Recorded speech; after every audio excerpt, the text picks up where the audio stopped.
Hello friends, आप लोगों ने चौथे वीडियो में पढ़ा कि प्रतिलोम फलन किस प्रकार से प्राप्त किया जाता है, प्रतिलोम फलन के संयुक्त फलन किस प्रकार से होते हैं, उसका एक थ्योरम भी बताया था और 3-4 क्वेश्चन भी आपको लेकर के बताए थे, एक्सरसाइज के भी किस प्रकार से हम क्वेश्चंस को सॉल्व करते हैं। ठीक है, अभी जो है हम 1.2 एक्सरसाइज के 4 क्वेश्चन तो कर चुके थे।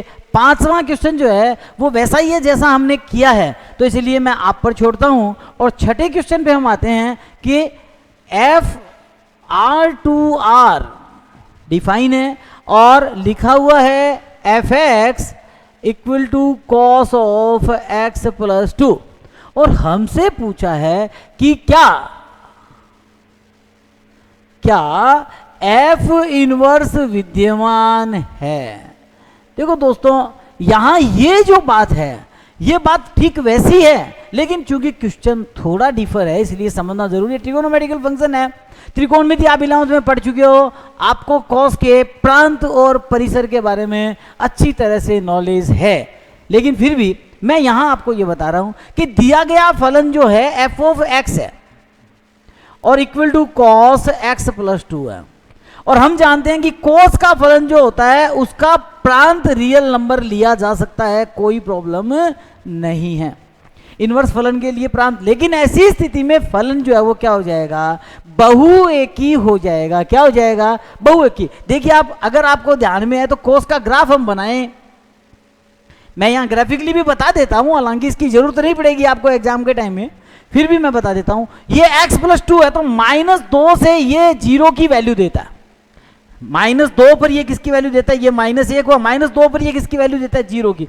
0 पर कॉस जो होता है वो यहां होता है, देखिए 0 पर कहां होता है, 1 पे होता है। सिंपल सी बात है ना। अब आपका ग्राफ जो है वो इसी प्रकार से आगे बढ़ता चला जाएगा। अब आप जानते हो कि जो वैल्यू 0 पर होती है वही वैल्यू किस पे होती है, 2 पाई पे भी होती है, ठीक है ना। और π/2 पे यानी 0 से 1.57 के आसपास ये वैल्यू जो है वो क्या हो जाती है, तो 1.57 मतलब 1 से थोड़ा आप इधर ले लें, 1 से थोड़ा इधर, तो ये वैल्यू जो है वो क्या हो जाएगी, 1.57 के आसपास हो जाएगी। तो ये ग्राफ मैं इस प्रकार से बना रहा हूं, देखो ये इस प्रकार से ग्राफ बनता चला जाएगा, जो भी स्थिति बनी, और ये ग्राफ इधर से ठीक इसी प्रकार से हो जाएगा। ये देखो मैंने ये इस प्रकार से ले लिया, ये केवल समझाने के हिसाब से, देखो प्रॉपर वैल्यूज मैंने यहाँ पर नहीं रखी है, इसको आपको समझना जरूरी है। अब देखिए ये देखो इस मान के लिए और इस मान के लिए समान मान है। अब यहाँ देखिए ये इस मान के लिए, इस मान के लिए ये x के मान पर y जो है वो क्या समान है, तो बहुएकी हो गया कि नहीं हो गया। यहाँ पर भी ऐसा ही है, बहुएकी हो गया कि नहीं हो गया। अच्छा साफ साफ दिख रहा है कि प्रांत r के लिए ये बहुएकी है, तो आप इसको लिखोगे कैसे, आप ये लिख सकते हो कि कोस जो होता है fx equal to cos of x फलन जो होता है इसका प्रांत होता है 0 से पाई और परिसर जो होता है वो होता है -1 से 1। अब आप ये साफ साफ देख सकते हैं कि ये फलन यहाँ r है, यहाँ 0 से पाई है, इतने ही एलिमेंट हैं, यहाँ पूरा रियल नंबर है, तो यह फलन बहुएकी है। बहुएकी फलन जो है वो इनवर्स नहीं बनाता है, क्योंकि जो फलन बहुएकी होता है उसमें प्रतिलोम फलन विद्यमान नहीं होता है। अब मान लो ये एकेकी होता तो उस स्थिति में देखिए ये परिसर है और ये इसका क्या है, सहप्रांत। सहप्रांत और परिसर बराबर होते हैं तो फलन क्या होता है, आच्छादक होता है। लेकिन यहाँ तो बहुत बड़ा अंतर है, -1 से 1 है, यहाँ r है, तो ये फलन आच्छादक भी नहीं है। तो दिया गया फलन एकेकी व आच्छादक नहीं है, अतः इसका इनवर्स ज्ञात नहीं किया जा सकता। दोस्तों समझ में आ गया होगा।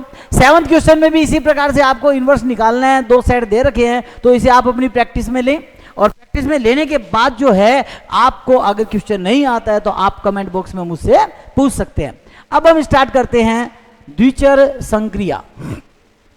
दोस्तों चैनल सब्सक्राइब नहीं किया होगा आपने, आप चैनल को जरूर सब्सक्राइब करें। एक बात और मैं कहना चाहूँगा वो ये है कि आप लोग क्वेश्चंस को सॉल्व कीजिए, उन्हें पूछिए। जब तक आप कमेंट बॉक्स में क्वेश्चन जो नहीं आ रहा है नहीं पूछेंगे तो आपको बेनिफिट मिलने वाला नहीं है। फायदा केवल तभी है जब हम अपने प्रश्नों की क्वेरीज क्लियर करें। तो आइए अगला पॉइंट लेकर के चलते हैं। फलन के अंदर ही दे रखा है हमें इसी लेसन के अंदर द्विचर संक्रिया। हालांकि ये टॉपिक पूर्णतया अलग है, लेकिन हम यहाँ से फलन को हटा देते हैं और अब द्विचर संक्रिया के बारे में चर्चा करते हैं। द्विचर संक्रिया वैसे तो पूरा अलजेब्रा है, लेकिन यहाँ अपने पास जितना दे रखा है हम उसी को पढ़ेंगे। क्या कहा जा रहा है, इसका अर्थ क्या होता है, इंग्लिश में कहते हैं इसे binary operation. Binary operation, bi मतलब दो, द्विचर यानी दो चर, यानी ये जो संक्रिया है ये दो चरों की है, सीधी सीधी बात है, दो चरों की संक्रिया है। दोनों चर कहां से आएंगे, किसी एक ही समुच्चय से दोनों चर आएंगे और फिर उनका रिजल्टेंट बनाना है। जैसे मान लीजिए द्विचर संक्रिया जो है वो दो चरों की संक्रिया, दो चरों के बीच किसी भी संक्रिया के पश्चात प्राप्त परिणाम यदि उन्हीं दोनों चरों के समुच्चय से हो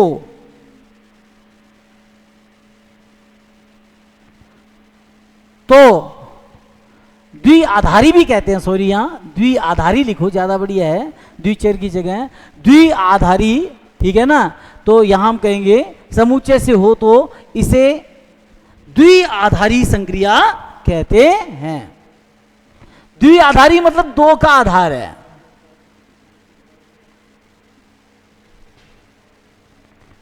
द्विआधारी संक्रिया कहते हैं।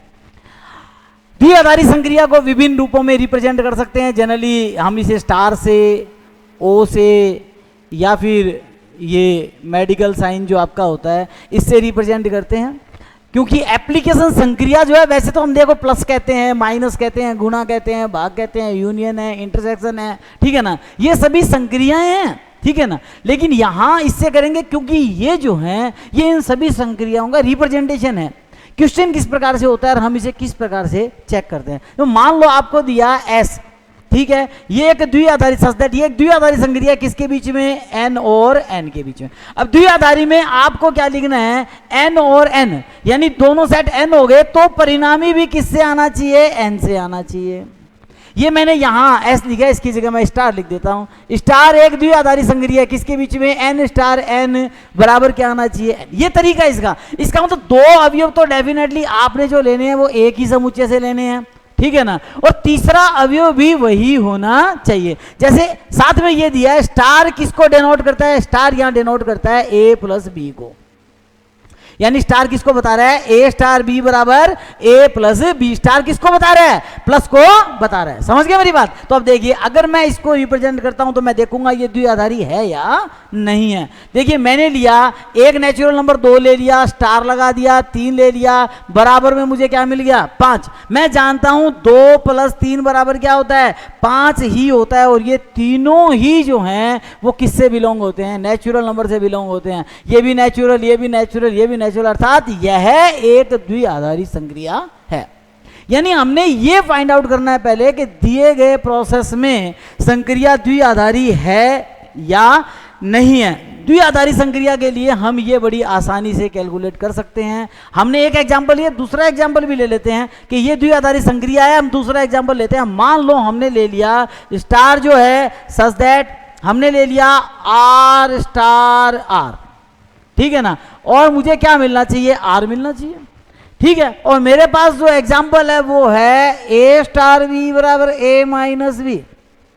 मैं जानना चाह रहा हूं ये द्विआधारी है या नहीं है। बड़ी नेचुरल सी बात है, अगर मैं ए स्टार बी लूंगा तो मुझे यहां देखिए मैंने लिया एक्स और ये मैंने ले लिया स्टार वाई, ठीक है। एक्स वाई दोनों किससे बिलोंग करते हैं, आर से बिलोंग करते हैं। मुझे बराबर में मिल गया एक्स माइनस वाई।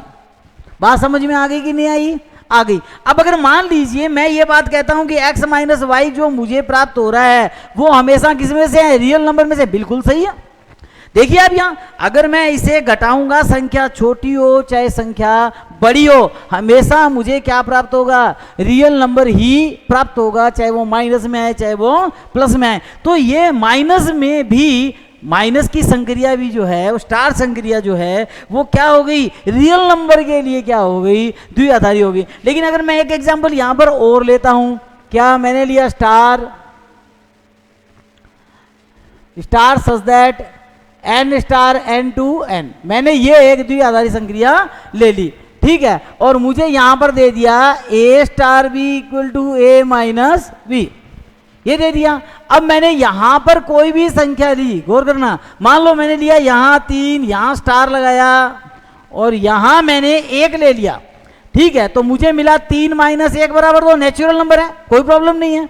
लेकिन अगर मान लो मैंने यहां 3 ले लिया, यहां 4 ले लिया, 3 माइनस 4 मेरे पास कितना आ गया, -1 आ गया, not belongs to natural number, natural number से बिलोंग नहीं करता। मतलब माइनस की संक्रिया जो है वो द्विआधारी नहीं है, कब, प्राकृत संख्याओं के लिए, वास्तविक संख्याओं के लिए है लेकिन प्राकृत संख्याओं के लिए द्विआधारी नहीं है। इस प्रकार से हम कोई भी संक्रिया द्विआधारी है या द्विआधारी नहीं है इसकी जांच करते हैं कि जो हमें दिया गया है उसके अनुसार लेंगे। एक बार मैं फिर रिपीट कर रहा हूं, पहला अवयव उसी समुच्चय का होना चाहिए, संक्रिया जो आपको में हिंट करके दिया है उसको लेंगे, दूसरा अवयव भी उसी समुच्चय का होना चाहिए और उनका परिणाम भी उसी समुच्चय का होना चाहिए, तभी ये संक्रिया जो है वो क्या कहलाती है, द्विआधारी संक्रिया कहलाती है, बाइनरी ऑपरेशन कहलाता है और 2 का आधार है, इस कारण से इसे द्विआधारी कहा जाता है। अब बाइनरी ऑपरेशन के अंदर हम कुछ इसके कैलकुलेशंस पढ़ते हैं, इसके एप्लीकेशन में कुछ बातें आती है या जिसे अलजेब्रा कहते हैं, उन्हें प्रॉपर्टीज के रूप में भी कई बार पढ़ लेते हैं। देखें,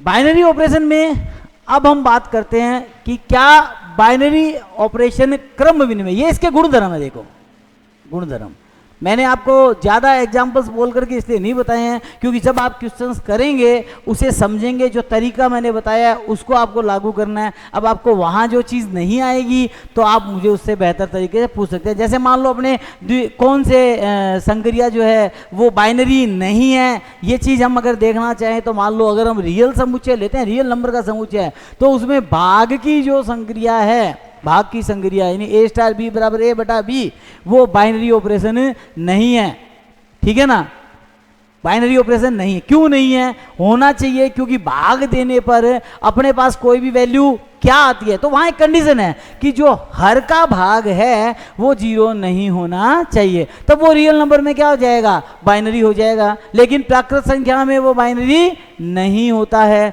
इसी प्रकार से घातों के लिए है, इसी प्रकार से मान लीजिए गुणा के लिए है, हम बाइनरी ऑपरेशन को कैलकुलेट करके देखते हैं। इसी प्रकार सेट्स में यूनियन के लिए हैं, उपसमुच्चयों के लिए हैं, समुच्चयों के लिए हैं, उन्हें हम चेक करते हैं, ठीक है ना। आप उन्हें चेक करेंगे, आपको जो भी क्वेश्चन नहीं आता है उसे आप कमेंट बॉक्स में डालें और पूछिए सर यहाँ से ये चीज़ क्लियर नहीं हुई, तो मैं आपको वहाँ एक नहीं 2-2 3-3 एग्जाम्पल देकर के उसे क्लियर करूँगा। अब आता है गुणधर्म। गुणधर्म क्या है, सबसे पहला जो गुणधर्म आता है वो आता है क्रम विनिमयता। देखिए कोई भी ऑपरेशन बाइनरी है तो इसका मतलब ये नहीं है कि उसमें वो गुणधर्म पाया ही जाएगा। ऑपरेशन बाइनरी होने का मतलब है हमने ये पता कर लिया कि वो द्विआधारी है। अब उसमें कौन सा गुणधर्म पाया जाता है, कौन सा नहीं पाया जाता, ये चीजें हमने को यहां देखनी है। क्रम विनिमयता का गुणधर्म क्या होता है, अगर कोई ऑपरेशन द्विआधारी है तो a स्टार b बराबर क्या होना चाहिए, b स्टार a, ये होना चाहिए। अगर ये आता है संक्रिया में, अर्थात दोनों का क्रम बदलने पर परिणाम जो हैं वो समान आते हैं, तो वो संक्रिया क्या कहलाती है, क्रम विनिमय का गुणधर्म यानी गुण रखती है। जैसे योग की संक्रिया में हम करते हैं a plus b plus a क्या होता है बराबर, गुणा की संक्रिया में हम करते हैं b गुणा a आपस में क्या होते हैं बराबर। जैसे मैं स्टार में यहाँ गुणा मान लेता हूँ संक्रिया के अंदर, स्टार जो है वो किसको रिप्रेजेंट करता है, मल्टीप्लिकेशन को रिप्रेजेंट करता है, प्लस को। यहाँ स्टार किसको रिप्रेजेंट करता है, मल्टीप्लिकेशन को रिप्रेजेंट करता है। अगर स्टार किसको रिप्रेजेंट करे, माइनस को रिप्रेजेंट करे, तो देखिए मैं यहाँ लेता हूँ a minus b minus a, बहुत मुश्किल है, बराबर नहीं होगा, अर्थात ये गुणधर्म नहीं पाया जाएगा। इसी तरह से स्टार अगर मान लो भाग को रिप्रेजेंट करता है तो मैं लेता हूँ a भाग b बराबर b भाग a, that is not possible, ये बराबर नहीं होगा। ये केवल तभी बराबर होगा जब संख्या क्या हो, समान हो, ए और बी अलग अलग नहीं हो, केवल उसी स्थिति में पॉसिबल होता है। तो अपने को ये चीज समझनी है, क्रम विनिमेयता में अपने को ये ध्यान में रखना है। ठीक है, दूसरा गुणधर्म आता है, वो आता है साहचर्यता। साहचर्यता क्रम विनिमेयता को इंग्लिश में कॉम्यूटेटिविटी कहते हैं भाई।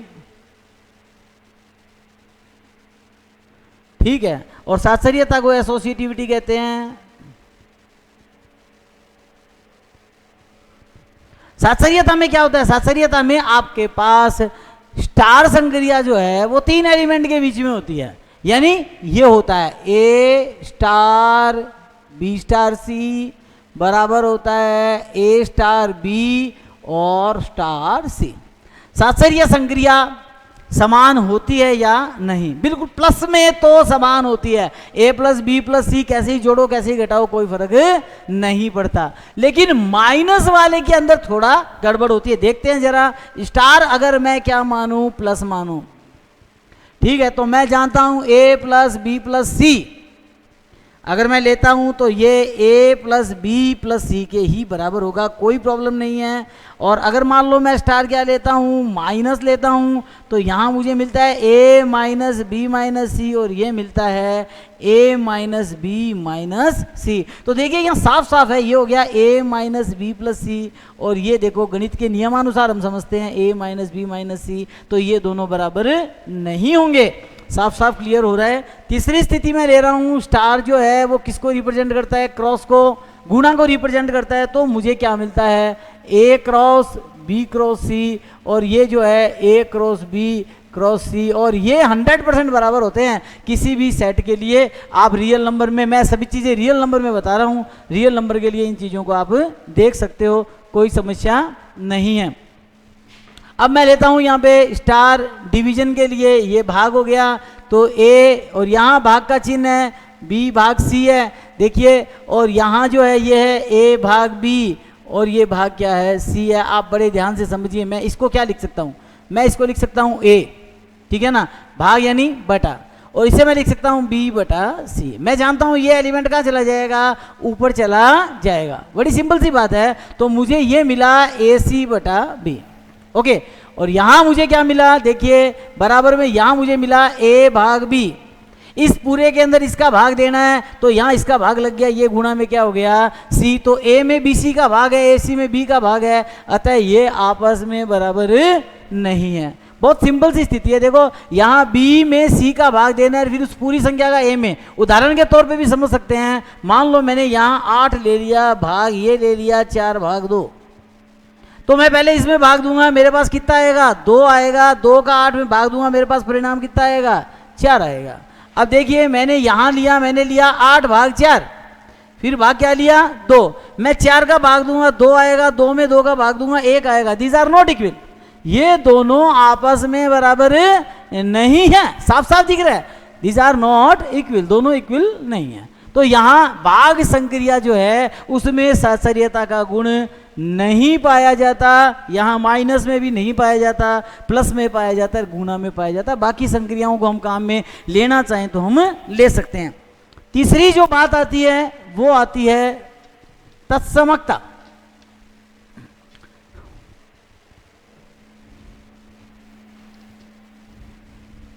तीसरा गुणधर्म जो आता है वो आता है आइडेंटिटी,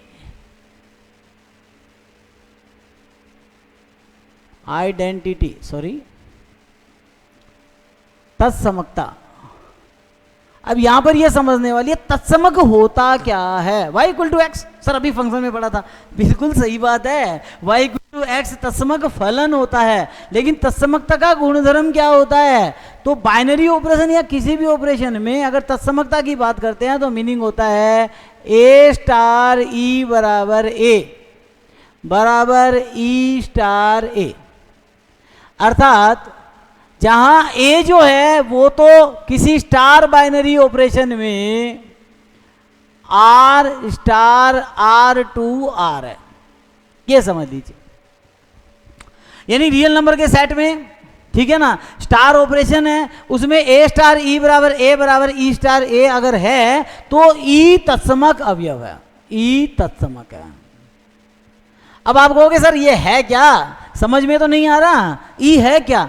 देखो ई एक ऐसा अवयव है जो हमने लिया है, जो हम गणित की गणना में जानते हैं, ठीक है ना, जो कि किस में से है, आर में से है। ए कहां से है, ए भी आर में से है, ठीक है ना। तो इसका उदाहरण समझाता हूं। जैसे मान लो हमने स्टार को किससे रिप्रेजेंट कर लिया, प्लस से। जरा ध्यान से समझना, तत्समक अवयव जो है वो समझ में आएगा आपको क्या होता है, फिर तत्समकता समझ में आएगी, दो बातें अलग अलग हैं। तत्समक अवयव निकालने के लिए मैंने लिया इसमें से आर में से कोई अवयव, मान लो मैंने लिया 4, मैंने लिया 4 प्लस ई बराबर क्या आना चाहिए, 4। तत्समक अवयव वो होता है जिसको दी गई संक्रिया के अनुसार जोड़ने, घटाने, गुणा करने या भाग करने पर वापस परिणाम स्वरूप जो अवयव आपने लिया है सेट में से वही प्राप्त हो जाए।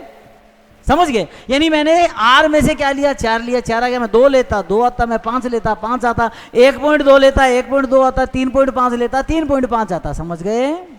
ठीक है। अब मैं यहां से ई निकालू तो मैं इसे अगर काट दूंगा तो ई का मान क्या हो गया, 0।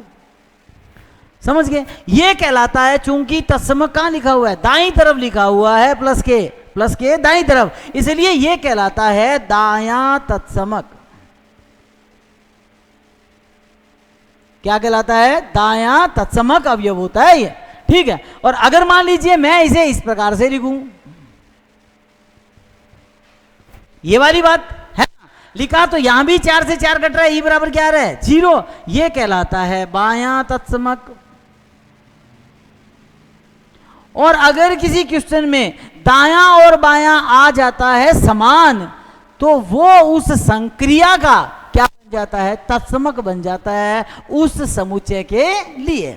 समझ गए? यानी आर समुच्चय के लिए योग संक्रिया का तत्समक अवयव कौन सा है, 0 है, अर्थात इसमें तत्समकता का गुणधर्म पाया जाता है।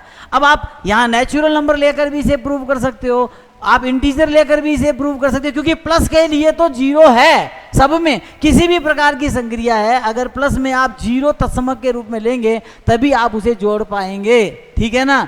लेकिन अगर मान लीजिए आप इसे माइनस की संक्रिया में लेना चाहते हैं, तो देखिए आप, अगर मैं माइनस लूं, नेगेटिव लूं, मैं स्टार इक्वल टू क्या ले लेता हूं, माइनस ले लेता हूं, तो देखिए क्या मिलता है, 4 माइनस ई बराबर 4, तो ई बराबर तो 0 आ गया। पहली कंडीशन तो हो गई या नहीं हुई। दूसरी बार मैंने लिखा इसे ई माइनस 4 बराबर 4, तो ई बराबर क्या आ गया, 8 आ गया। देखिए बायां और दायां तत्समक आपस में बराबर नहीं है क्या, दोनों बराबर नहीं है, मतलब यहां तत्समक अवयव नहीं पाया जाता। किसके लिए, माइनस की संक्रिया के लिए रियल नंबर में तत्समक अवयव नहीं पाया जाता। बात समझ में आ गई? योग संक्रिया के लिए तत्समक ये है, गुणन के लिए तत्समक 1 होता है। मैंने लिया ए स्टार बी इक्वल टू ए गुणा बी, और मेरे पास स्टार जो है वो मैं यहां रिप्रेजेंट कर रहा हूं N star N to N, natural number से कर रहा हूं। साफ साफ है, मैं जानता हूं मुझे नेचुरल नंबर लेने हैं, मैंने नेचुरल नंबर ले लिया, 3 ले लिया, स्टार 5 ले लिया, मुझे मिला 3 गुणा 5, 3 गुणा 5 से मुझे मिल गया 15।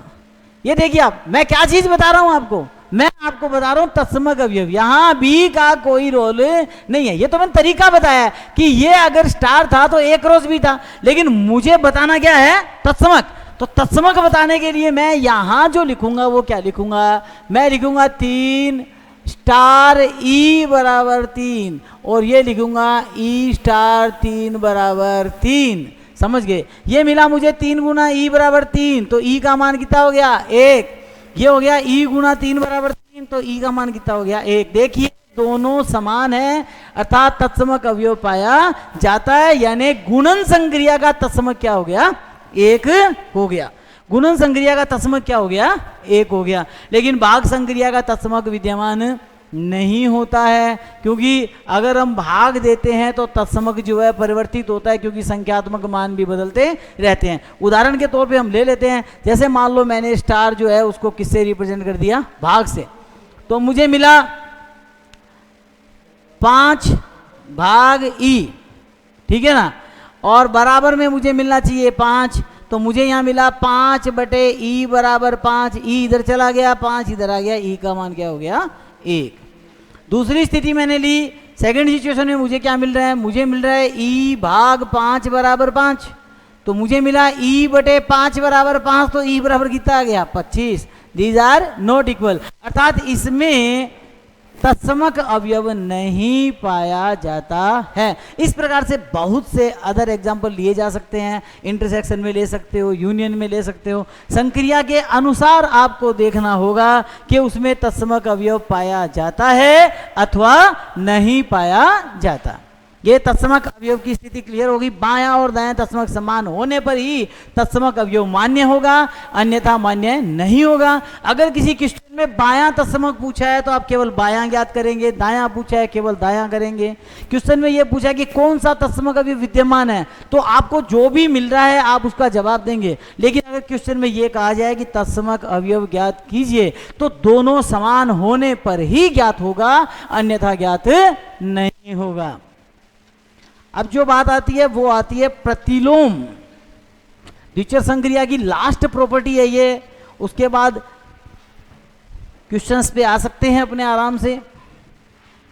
प्रतिलोम गुणधर्म या प्रतिलोम अवयव, इनवर्स एलिमेंट। तत्समक अवयव में मैंने आपको बताया कि पूरी संक्रिया का एक ही तत्समक होता है पूरे समुच्चय के लिए। लेकिन प्रतिलोम अवयव के लिए ध्यान रखना, प्रत्येक अवयव का अलग अलग प्रतिलोम होता है। इसे करने के लिए मान लिया हमारे पास जो है वो स्टार एक संक्रिया है, वो इस प्रकार से है कि R स्टार R2R है, समझ गए। और प्रतिलोम फलन हमें क्या करना है, ज्ञात करना है। और हमें दे रखा है A स्टार B बराबर A प्लस बी, यानी स्टार जो है वो किसको रिप्रेजेंट कर रहा है, प्लस को रिप्रेजेंट कर रहा है।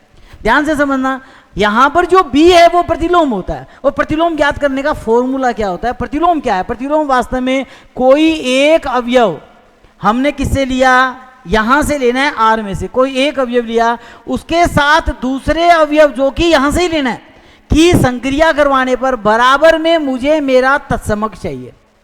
क्या चाहिए, तत्समक अवयव चाहिए। प्रतिलोम यानी A जो है वो तो अवयव है, B जो है वो क्या है, प्रतिलोम है। A का प्रतिलोम माना है मैंने, A का प्रतिलोम जो है वो B है, ठीक है।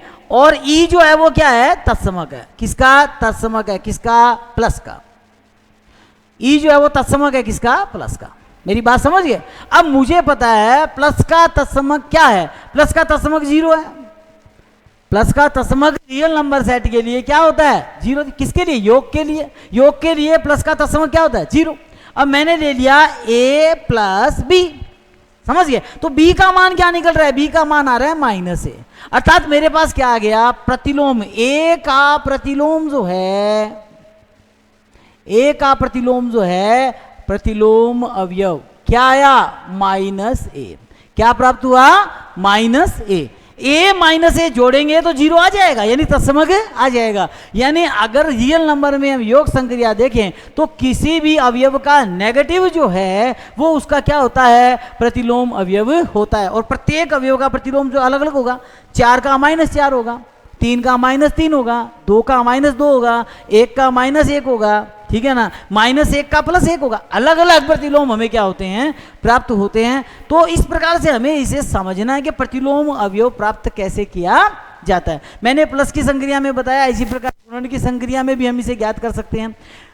अंतर की संक्रिया के अंदर प्रतिलोम ज्ञात करना संभव नहीं है, क्योंकि जहां तत्समक विद्यमान नहीं है, ध्यान देना, जिस संक्रिया में तत्समक ज्ञात नहीं किया जा सकता उसका प्रतिलोम भी ज्ञात नहीं होगा, क्योंकि बिना तत्समक के प्रतिलोम ज्ञात किया जाना संभव नहीं है। अतः प्रतिलोम ज्ञात करने के लिए तत्समक अवयव ज्ञात होना जरूरी है। तत्समक भी बायां और दायां बराबर होने पर मान्य होता है, ध्यान रखना।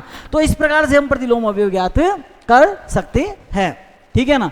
जैसे मान लीजिए हम एक सेट और ले लेते हैं, A स्टार B, एक कैलकुलेशन ले लेते हैं, A - B R star R2R। ये इस स्टार का मतलब ये लेना है अपने को। और अब हमें ये बात कही कि आपको केवल इसका तत्समक ज्ञात करना है, हमें चेक करना है इसका तत्समक है या नहीं। तो हमने क्या किया, ए स्टार ई ले लिया। अब ए स्टार ई को हम क्या लिख सकते हैं, ए प्लस ई माइनस ए ई लिखेंगे, और तो कुछ लिख नहीं सकते हैं, या लिख सकते हैं। अब तत्समक के लिए मैं एक बात और जानता हूं, क्या कि ए स्टार ई बराबर क्या आना चाहिए, ए आना चाहिए। अब मैं ए स्टार ई को ये लिखूंगा, यहाँ क्या लिखूंगा, ए प्लस ई माइनस ए ई बराबर क्या आ गया, ए। ये हो गया कैंसिल, मैंने ई कॉमन ले लिया क्योंकि ई का वैल्यू चाहिए मुझे, है ना। और यहां मेरे पास क्या आ गया, देखो यहां आ गया मेरे पास 1 माइनस ए। देखो ई बराबर मुझे क्या मिल रहा है, ई बराबर मुझे मिल रहा है 0। ई बराबर मुझे क्या मिल रहा है, 0। तत्समक अवयव याद कर रहे हैं, ई का मान मुझे यहां से क्या मिल रहा है, 0 मिल रहा है, और यहां तो ए का मान मिल रहा है, और तो कुछ मिल नहीं रहा। अब देखिए दूसरी स्थिति लेते हैं। दूसरी स्थिति मैंने ले ली ई स्टार ए बराबर में ए। अब लिखना मुझे वैसे ही है, क्या लिखूंगा, ई प्लस ए माइनस ए ई बराबर ए। ये ए से ए कैंसिल, यहां भी ई कॉमन आ गया 1 माइनस ए, और यहां 0, तो ई का मान यहां भी क्या मिल रहा है, 0। यानी तत्समक अवयव 0 विद्यमान है, इसका तत्समक अवयव क्या विद्यमान है, 0। लेकिन अगर मान लो ये सेट मुझे यूं दे दिए जाएं, तो फिर 0 तो इसमें शामिल हो ही नहीं सकता। अब जब 0 शामिल नहीं है, अर्थात इसका तत्समक अवयव विद्यमान नहीं है। गौर करना, 0 था तो तत्समक अवयव विद्यमान था, ये आर नोट सेट है, यानी बिना 0 का सेट है, अर्थात इसमें तत्समक अवयव विद्यमान नहीं है। जब तत्समक नहीं है तो प्रतिलोम भी ज्ञात नहीं किया जा सकता। तो इस प्रकार से हम द्विआधारी संक्रिया के 4 गुणधर्मों के बारे में पूरा सीख लेते हैं। क्रमविनिमयता चेक करनी पड़ती है, साहचर्यता चेक करनी पड़ती है, तत्समक अवयव चेक करना पड़ता है, और प्रतिलोम अवयव की जांच करनी पड़ती है। तो दोस्तों आप लोगों को द्विआधारी संक्रिया पूर्णतया समझ में आ गई होगी। इससे रिलेटेड क्वेश्चन हम अपने नेक्स्ट वीडियो में लेंगे। एक बात और बताऊं, कल चूंकि संडे है तो संडे को क्लास नहीं रहेगी, अगली क्लास आपको जो है मंडे को मिलेगी। तब तक के लिए आप लोग मेरे साथ बने रहिए, वीडियो देखते रहिए, क्वेश्चन करते रहिए, और जो भी प्रॉब्लम है उसे कमेंट बॉक्स में लिखिए। आप अपने हमारे व्हाट्सएप पे भी उसे डाल सकते हैं, जिससे कि हम आपको उनके आंसर्स दे सके। Thank you very much.